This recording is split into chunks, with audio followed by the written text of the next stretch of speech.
আসসালামু আলাইকুম সুপ্রিয় শিক্ষার্থী সুধীবৃন্দ, আপনাকে সবজন্তার পাঠশালায় সাদর সম্ভাষণ। সবজন্তার পাঠশালার পক্ষ থেকে কমন ডায়লগ সেট 1, এই সেট 1 এ আপনারা গুড সাইড সম্পর্কে এমন একটা ডায়লগ শিখবেন যে ডায়লগের মাধ্যমে আপনার পুরো ছাত্র জীবন মানে যারা ক্লাস 4 এ আছে তাদের থেকে শুরু করে ইন্টারমিডিয়েট পর্যন্ত এবং যে কোনো চাকরি পরীক্ষায় আপনি এই ডায়লগ ফরম্যাট দিয়ে সারা জীবনের মধ্যে একটা আয়ত্ত করলে আপনার আর কোনো ডায়লগ মুখস্থ করার প্রয়োজন হবে না। এইটা কিভাবে লিখবেন, এর নিয়মটা কি, ডায়লগ লেখা সত্য কি, সব বিস্তারে আমি এই পাঠে দেখাবো। ধৈর্য ধরে দেখুন। আপনার যে কোনো পরীক্ষায় ডায়লগে 10-এর ভিতর 10 পাওয়ার যোগ্যতা অর্জন করুন। তাহলে লক্ষ্য করুন, একটি ডায়লগ দিয়ে শত ডায়লগ লেখার এক নয়া কৌশল। এই নয়া কৌশলের ভিতর আমি কিছু কথা বলবো। দেখুন, ডায়লগ লেখার কিছু আবশ্যিক নির্দেশিকা। এই যে এখানে 5টি যে কথা বলেছি, এই 5টির বাইরে আপনি যদি ডায়লগ লেখেন তা 100% আপনি 10-এর ভিতর 10 পাবেন না। তাহলে আপনাকে এই 5টি নির্দেশিকা ফলো করে আপনার ডায়লগ লিখতে হবে। কিভাবে লিখবেন তার সবিস্তারে এবং নিচেই অনন্যভাবে অনেক প্রয়োগ দেখানো আছে। আপনারা এই ডায়লগটা সম্পূর্ণ দেখুন, তাহলে আপনার ছাত্র জীবনে ডায়লগ নিয়ে কোনো টেনশন করা লাগবে না। তাহলে আপনার টেনশন মুক্ত করে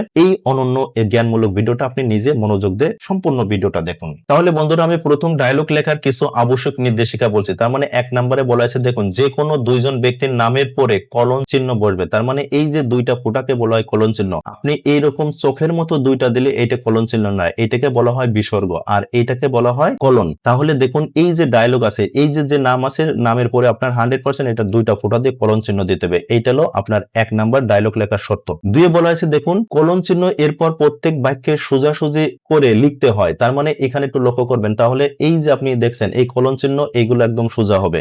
এইগুলো সোজা হলেও সমস্যা নেই, কিন্তু এই যে সেন্টেন্সটা, এই সেন্টেন্সটা আপনার এইভাবে সোজা হইতে হবে। তাহলে এখানে লক্ষ্য করবেন। তাহলে দেখুন, এর উত্তর কিন্তু এই সেন্টেন্সে, এখানে সেন্টেন্স শেষ হয়েছে, শেষ হওয়ার পরে দেখুন আমি এইটা তো এইখানে লিখতে পারতাম, এইখানে না লিখে আপনার এই সোজা লিখতে হবে। তার মানে এই দাগটা আপনার ডায়লগে সোজা হইতে হবে। তাহলে আশা করি এটা ইজি ভাবে বুঝতে পারেন। এইবার 3 নাম্বার শর্তে বলা হয়েছে কি, দেখুন, তিনি বলা হয়েছে ডায়লগের অল অক্সিলারি ভার্ব এর কন্ট্রাক্টেড ফর্ম ব্যবহার করতে হবে। এর মানে হচ্ছে কি, আপনি যে ডায়লগ লিখবেন, এই যে অক্সিলারি ভার্ব, এখানে মূলত হচ্ছে আইম লেখা আছে। এর মানে হচ্ছে এই আই এর পরে কি লেখা আছে, এম লেখা আছে। তাহলে এমটা হচ্ছে 100% অক্সিলারি ভার্ব। এই অক্সিলারি ভার্বকে আপনি এরকম পরিপূর্ণভাবে লিখতে পারবেন না, আই এম লেখা যাবে না। একে কন্ট্রাক্টেড ফর্ম, এই কমা দিয়ে এম লিখতে হবে। এই যে একে বলা হয় কন্ট্রাক্টেড ফর্ম, মানে সংক্ষিপ্ত রূপ। তার মানে যত অক্সিলারি ভার্ব আছে এটা লিখতে হবে আপনার এই কন্ট্রাক্টেড ফর্ম। এইটা হলো ডায়লগের একটা গুরুত্বপূর্ণ কথা। আপনি আই এম লিখলেন, এটা ডায়লগ হয় না, তখন এটা ডায়লগে ফরম্যাট হয় না। তাহলে দেখুন কত গুরুত্বপূর্ণ কথা। এবং 4 বলা হয়েছে কি, দেখুন, ডায়লগের শুরুতে সম্ভাষণ সহ ব্যক্তিগত ভালো মন্দ জিজ্ঞেস করা। তার মানে আপনি ডায়লগ একদম আগামাথা কিছু না বলে, হাই হ্যালো না বলে আপনি ডায়লগ লেখা শুরু করলেন, এটা হবে না। এবং 5 বলা হয়েছে কি, দেখুন, ডায়লগের শেষে বিদায় সম্ভাষণ দিয়ে শেষ করা। তার মানে আপনি ডায়লগের শুরুতে যেমন আপনি হাই হ্যালো দিয়ে সম্বোধন করতে হয়, তদ্রূপ ডায়লগের শেষেও আপনাকে বিদায় সম্ভাষণ লিখে ডায়লগ শেষ করতে হয়। তাহলে এই 5টা রুলস ফলো করলে আপনি 100% যে কোনো পরীক্ষাতে 10-এর ভিতর 10 পাবেন। এইবার আমি মূল কথা বলি, একটু লক্ষ্য করুন। তাহলে বন্ধুরা, আপনারা লক্ষ্য করুন, কমন ডায়লগ সেট 1 এ এখানে গুড সাইড সম্পর্কে আমি কথা বলবো। তার মানে পৃথিবীতে যত গুড সাইডের ডায়লগ আপনি লিখবেন, তার মানে পৃথিবীতে যত ভালো ওয়ার্ড আছে বা ভালো ডায়লগ আছে, আপনি 100% আপনি সেই ওয়ার্ডটা এই যে সাবজেক্টের জায়গায় বসাবেন। এইরকম আপনি 5টি জায়গায় সাবজেক্ট বসে অটোমেটিক আপনার ডায়লগ সেটিং হয়ে গেলে, এবং সেটিং হওয়ার মানে হলো আপনি 10-এর ভিতর 10 পাইলেন। কিন্তু এর ভিতর কথা আছে আপনার, এইখানে গুরুত্বপূর্ণ কথা। এই যে দেখুন, বেনিফিট 1, বেনিফিট 2, বেনিফিট 3, এবং এখানে বলা হয়েছে অ্যাজ এ রিজাল্ট। এই শব্দটা লেখার পরে গুড কনসিকুয়েন্স, মানে আপনার ভালো ফলাফল উল্লেখ করতে হবে, এন্ড গুড কনসিকুয়েন্স টু, তার মানে দুইটা আপনার প্রয়োগ করে দেখাতে হবে। কিভাবে করবেন এর উত্তরমালায় আমি কৌশল সহ সুন্দরভাবে বুঝাচ্ছি, ভালোভাবে লক্ষ্য করুন। এইবার দেখুন, তাহলে সুপ্রিয় বন্ধুরা, এই কমন গুড সাইডের ডায়লগের ভিতরে আমরা একটা ওয়ার্ড নেই, যে কোনো ওয়ার্ড আপনি নিতে পারবেন। আমি এখানে প্রয়োগ করার জন্য শুধু অনেস্টি শব্দ নিলাম। তো অনেস্টি মানে হলো সততা। তাহলে এই সততা শব্দটা বা অনেস্টি শব্দটি নিলাম। তাহলে আমাদের প্রথম কাজ হলো এই যে সাবজেক্ট আছে এখানে অনেস্টি বসাবে, এখানে অনেস্টি হবে। তাহলে দেখুন, আপনার এখানে ব্যক্তির নাম হচ্ছে আপনার, তারপরে কোলন চিহ্ন দিয়ে হ্যালো কমা দিয়ে হামিদ দিয়ে তারপরে নোট অফ এক্সক্লেমেটরি দিবেন, তারপরে হাউ আর ইউ এভাবে দিয়ে শেষে প্রশ্ন চিহ্ন দিবেন। তদ্রূপ এই হামিদ আই এম ফাইন, এরপরে কমা দিবেন, থ্যাংক ইউ দিয়ে full stop, and what about you, এরপরে আপনি প্রশ্নবোধক চিহ্ন দেবেন। এরপরে আবার এই আপনার নাম দিয়ে দেবেন আই এম ফাইন টু। তাহলে এখানে লক্ষ্য করুন, প্রথমে বলা হয়েছে আই এম ফাইন, যেহেতু এখানে একটা সেন্টেন্স বলা হয়েছে, একই সেন্টেন্স থাকলে পরে অবশ্যই আপনার এই টু অ্যাডভার্ব যুক্ত করতে হয়, দিয়ে ফুল স্টপ দিবেন। এরপরে লিখবেন do you know about the importance of, এই যে আমরা কি নেব এখানে অনেস্টি। তাহলে এখানে লিখবো কি, মূল কথা, do you know about the importance of honesty. এর মানে হচ্ছে ডু ইউ নো, তুমি কি জানো, about the importance of honesty, তুমি জানো সততার গুরুত্বপূর্ণ সম্পর্কে। কত ইজি কথা। এবং দেখুন, এই যত সেন্টেন্স দেওয়া আছে এর ভিতর কোনো একটা কঠিন ওয়ার্ড দেওয়া নাই। তার মানে সকল লোকের জন্য, সকল স্টুডেন্ট ছাত্রছাত্রীর জন্য এটা খুবই উপকারী হিসাবে লেখা হয়েছে। তাহলে আপনারা খুব মনোযোগ দিয়ে দেখুন। এরপরে দেখুন আবার হামিদ ইয়েস, ইয়েস দেওয়ার পরে কমা দেবেন, এরপর দেবেন আই নো, এরপরে ফুল স্টপ দেবেন, এরপরে সাবজেক্ট, এই সাবজেক্টের জায়গায় কি দেবো, এই যে অনেস্টি, তাহলে লিখবো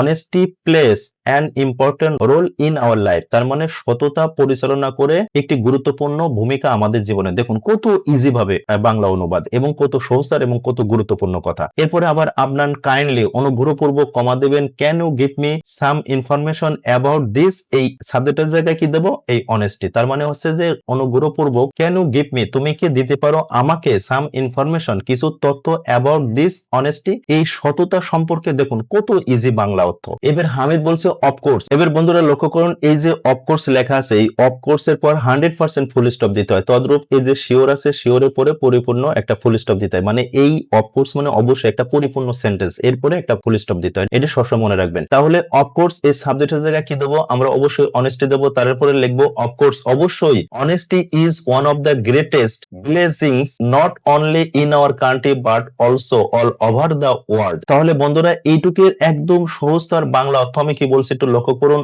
অফকোর্স মানে কি অবশ্যই, সাবজেক্ট কি দেবো, অনেস্টি মানে সততা, is one of the greatest blessings, তার মানে এইটুকুর মানে হচ্ছে সততা হয় সবথেকে মহান আশীর্বাদ, not only in our country আমাদের দেশের জন্যই নয়, বাট অলসো বরং অল ওভার দ্য ওয়ার্ল্ড পৃথিবীর জন্য। দেখুন কত সহজতার বাংলা এবং কোনো কঠিন ওয়ার্ড নাই এখানে। দেখুন ইট brings good result in our life, তার মানে ইট বলতে আপনার ওই সততা অনেস্টি বোঝাচ্ছে, তার মানে সততা আনে ভালো ফলাফল আমাদের জীবনে। দেখুন কত সহজতার ইংরেজি। সামটাইমস মাঝে মাঝে, ইট অলসো মেক্স এটা তৈরি করে, ইন আওয়ার লিভিং মোর আমাদের জীবন চলাচলের আরো কি করে, মিনিংফুল মানে আমাদের জীবন চলাচলে এটা আরো অর্থবহ তৈরি করে। দেখুন কত ইজি। এরপরে বলা হয়েছে বিসাইডস তাছাড়াও, ইট ক্রিয়েটস মানে এটা তৈরি করে, এটা বলতে সততা তৈরি করে মেনি পজিটিভ ইফেক্ট এবং ইতিবাচক ফলাফল বা ইতিবাচক ফল তৈরি করে। দেখুন কত ইজি। তাহলে বন্ধুরা এই জোড়ার কনভারসেশন বা কথোপকথন শেষ করে আবার নতুন জোড়া কনভারসেশন শুরু করতে হবে। তাহলে দেখুন আপনার বলছে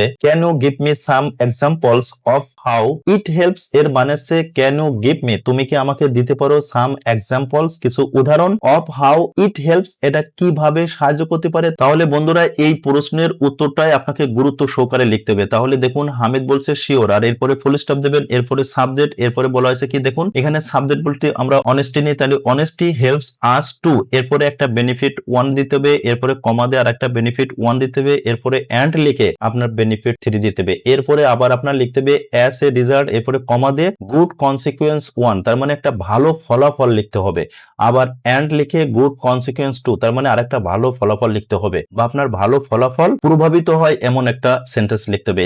তার উত্তরমালা আমি এখানে প্রয়োগ করে দিয়েছি দেখুন। তাহলে বন্ধুরা এই হামিদের যে আপনার এই ডায়লগের যে নীতিমালা সেটিং করা হয়েছে এর উত্তর আপনাকে এখানে দেখানো হয়েছে। তাহলে দেখুন হামিদ আপনার শিওর আছে ফুল স্টপ, এরপরে এই যে সাবজেক্ট আছে এই সাবজেক্টের জায়গায় কি নিয়ে আসা হলো, অনেস্টি, হেল্পস আস টু, এই যে এই কথাটা হেল্পস আস টু আছে, এরপরে এই যে বেনিফিট ওয়ান, বেনিফিট ওয়ান এর জায়গায় কি দিয়ে আছে দেখুন বিল্ড ট্রাস্ট, তার মানে কি অর্থাৎ সততা হেল্পস আস টু অর্থাৎ সততা আমাদেরকে সাহায্য করে বিল্ড ট্রাস্ট অর্থাৎ সত্যবাদিতা তৈরি করতে। তাহলে দেখুন বেনিফিট ওয়ানে বিল্ড ট্রাস্ট, এরপরে বেনিফিট টু তে কমা দিয়ে ইনশিওর পিস মানে শান্তি নিশ্চিত করে, তারপরে এই এন্ড দিয়ে এরপরে লেখা আছে বেনিফিট 3, কি লিখছে দেখুন make a man respected in society মানে তৈরি করে একজন মানুষ সম্মানিত সমাজে, তার মানে সমাজে একটা সম্মানিত মানুষ তৈরি করে। দেখুন কত ইজি। এরকম যে কোনো আপনার ডায়লগ আসলে এরকম বেনিফিট আপনি 3টা আপনার ইচ্ছা মতো তৈরি করবেন, অথবা যে কোনো গাইডের থেকে যে কোনো আপনি ডায়লগ করবেন তার 3টা গুরুত্বপূর্ণ বা ভালো কিছু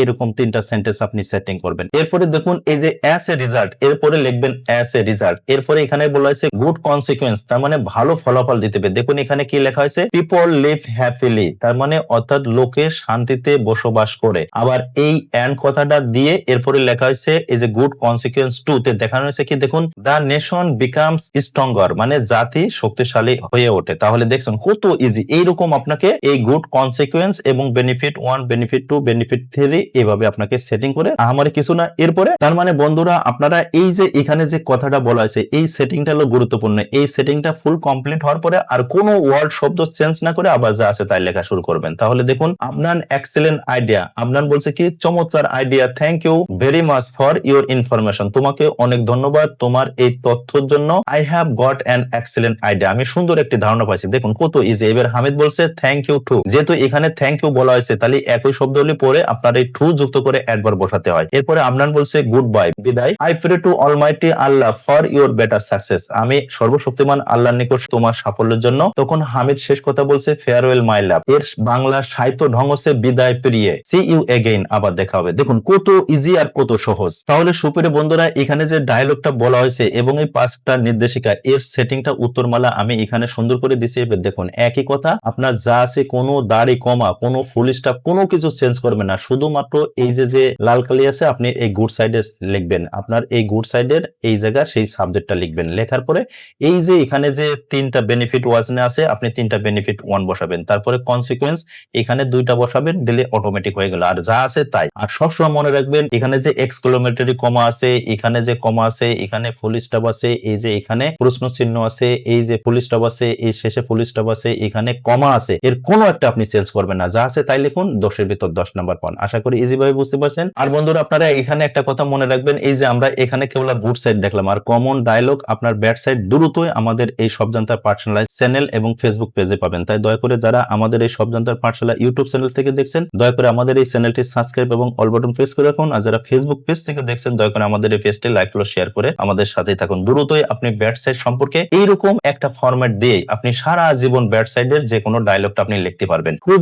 ইজি। তাহলে বন্ধুরা দেখুন এখানে আরো দেখানো হয়েছে আপনাকে এইভাবে যে কোনো, এই যে দেখুন গুড সাইডের ভিতর ইংলিশ লার্নিং আছে, আর্লি রাইজিং আছে, রেগুলার এক্সারসাইজ আছে, রিডিং বুক আছে, রিডিং নিউজ পেপার আছে। আমি এখানে টোটাল 20টা আপনাদের গুড সাইডের বেনিফিট 2 1 এভাবে আপনি সেটিং করে দিয়েছি। তাহলে আপনারা যে কোনো আপনার শত শত ডায়লগ আপনি এরকম গুড সাইড আসবে আপনি ওই ফরম্যাটে লিখবেন। আশা করি এভাবে লিখুন এবং আপনি অনন্যভাবে শিখুন সেই প্রত্যাশা নিয়ে। আর বন্ধুরা অবশ্যই এই যে এখানে যে গুড সাইড ডায়লগটা দেখানো হয়েছে এই গুড সাইড ডায়লগটা আপনার কাছে কেমন লাগলো এবং এই সবজান্তার পাঠশালা পক্ষ থেকে কিভাবে বোঝানো হচ্ছে দয়া করে এই ভিডিও সম্পর্কে একটু কমেন্ট করুন। আপনাদের কমেন্টগুলো আমরা দেখবো এবং রিপ্লাই দেবো, সেই প্রত্যাশা আপনারা দয়া করে কমেন্ট করে জানান। আর বন্ধুরা অবশ্যই এই সবজান্তার পাঠশালার এই যে ডায়লগটা গুড সাইড এইটা আপনার বন্ধুজনের সাথে শেয়ার করে দেন, যাতে এই ভিডিওটা দেখে সে কি করে এই ডায়লগটা শিখে এবং সুন্দর ভাবে পড়ে এবং তার ছাত্র জীবনে এই ডায়লগের মাধ্যমে যাতে শেষ করে এবং তার ডায়লগ নেওয়ার জন্য টেনশন না করতে হয়। তাহলে দয়া করে অবশ্যই এই জ্ঞানমূলক ভিডিওটা আপনি শেয়ার করে দেবেন, সেই প্রত্যাশা আপনাদের কাছে বারবার। আর বন্ধুরা অবশ্যই আপনাদের কাছে একান্ত অনুরোধ, যারা আমাদের এই সবজান্তার পাঠশালা ইউটিউব চ্যানেল থেকে দেখছেন দয়া করে আমাদের এই চ্যানেলটি সাবস্ক্রাইব এবং অল বাটন প্রেস করে রাখুন। আর যারা ফেসবুক পেজ থেকে দেখছেন দয়া করে আমাদের এই সবজান্তার পাঠশালা পেজটি লাইক ফলো শেয়ার করে আমাদের সাথেই থাকুন। সুপ্রিয় বন্ধুরা আপনার জ্ঞান উত্তরোত্তর সমৃদ্ধ হোক সেই প্রত্যাশা রেখে শেষ করছি। আপনারা সুস্থ ভালো থাকুন। আল্লাহ হাফেজ।